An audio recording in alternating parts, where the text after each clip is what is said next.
Hello friends, my name is Kishan and welcome you in this video tutorial. In this video tutorial, I'm going to show you how to configure data source on Weblogic server using MySQL database. So let's go to the directory where I had installed my Weblogic server. So that is in F drive and the directory name is Weblogic, and inside that you have a user projects, and within that we have a domains, and this folder basically contains the domains which we had created earlier. So in earlier video tutorial we had created a domain is called domain1. So go to inside this, and inside this we have a bin directory. So here you just open a command prompt, and here first of all we need to start a admin server. So here we'll have to write start not managed but start weblogic.cmd and press enter, and after certain while our Weblogic admin server will be started. So just wait for few seconds until unless Weblogic server mode turns into running mode, and now saying that server state changed to running. And now go to the browser. So you can open any browser. I'm going to open Chrome. So here you will have to type this URL localhost colon 7001/console, and here you need to specify the Weblogic username that we had given at the time of installation. So username is Weblogic, password is Weblogic1.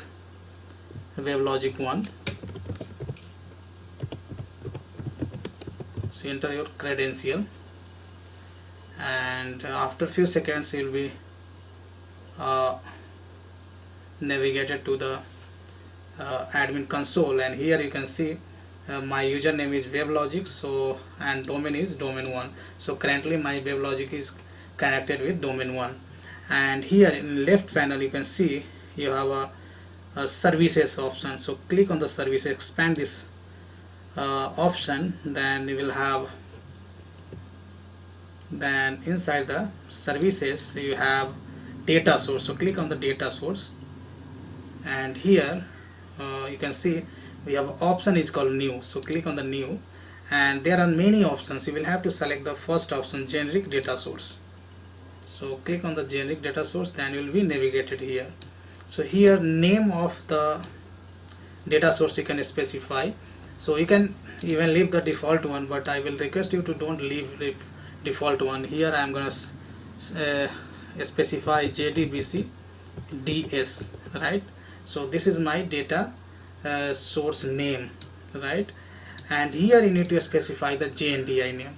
So JNDI name that you will access in your source code.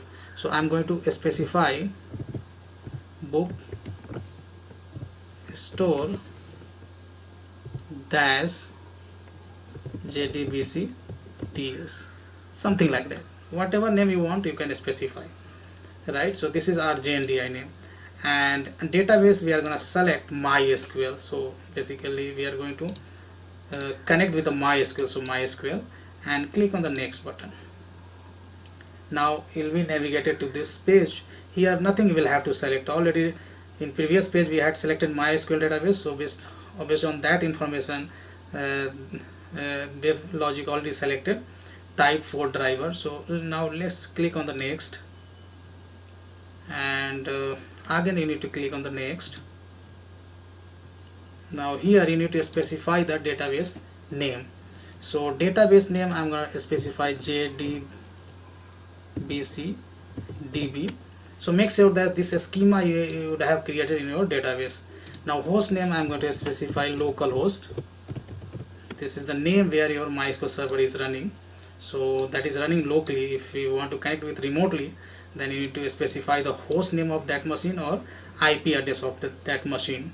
Now you need to specify the port of your database server, that is 3306 itself. Now database username, that is root in my case, and password also I had given the root.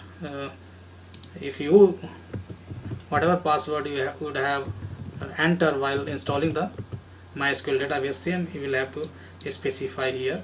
Now click on the next.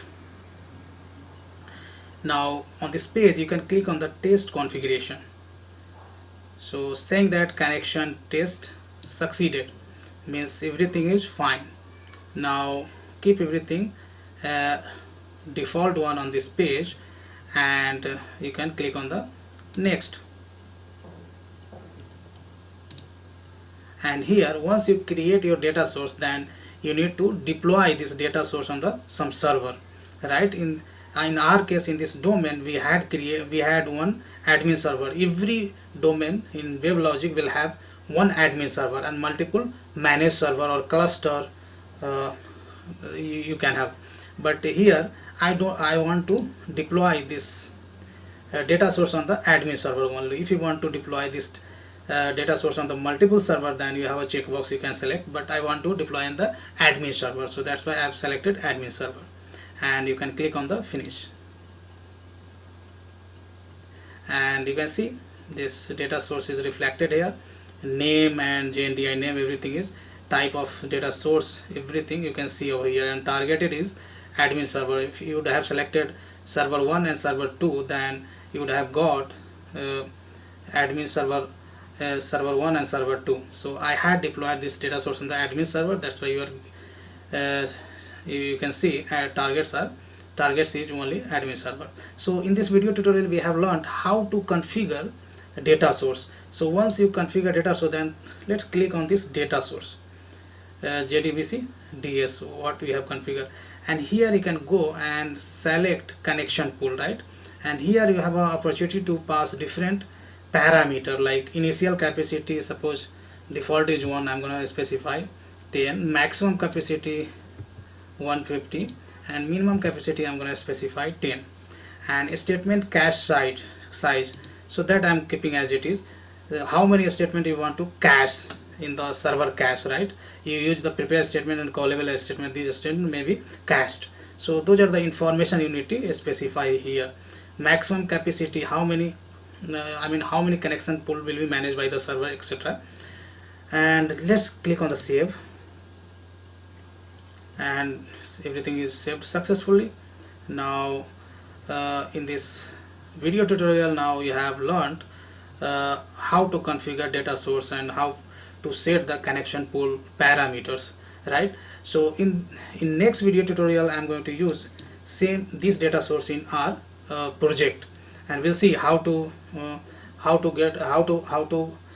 perform JDBC connection pool using Weblogic. That example we'll see through a web-based application in the next project or next video.